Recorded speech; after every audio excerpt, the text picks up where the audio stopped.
Les spéciales de l'info sur Sensation. Les spéciales de l'info sur Sensation, je suis avec Marie-Raphaëlle Minier, vous êtes manager au Centre Europe Direct à Saint-Germain-en-Laye, hébergé par la Maison de l'Europe des Yvelines. Donc on parle Europe aujourd'hui et j'ai envie surtout de parler des seniors. Est-ce que les seniors aujourd'hui sont encore intéressés par l'Europe ?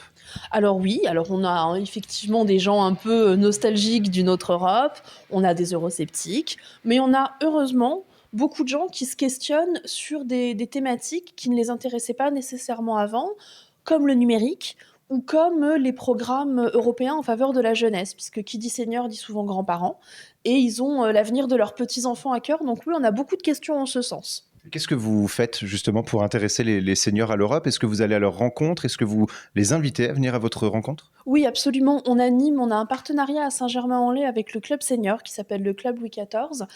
Et j'interviens à peu près 2-3 fois par trimestre, soit chez eux, soit on les invite ici à venir nous rencontrer et sur des thématiques qu'en fait, eux ont choisies. Donc j'essaye de les informer sur des thématiques qui vont leur parler, qui vont leur plaire, mais qui vont quand même leur apporter des informations et des informations fiables parce que les seniors sont beaucoup victimes des fake news. Et vous vous rendez également en milieu carcéral. Alors Oui. pourquoi vous rendre en milieu carcéral ? Quel est l'objectif ? Alors cette année particulièrement, c'est d'intervenir en période électorale puisqu'on a découvert que, finalement beaucoup de détenus qui n'avaient pas été déchus de leurs droits civiques ignoraient qu'ils pouvaient voter.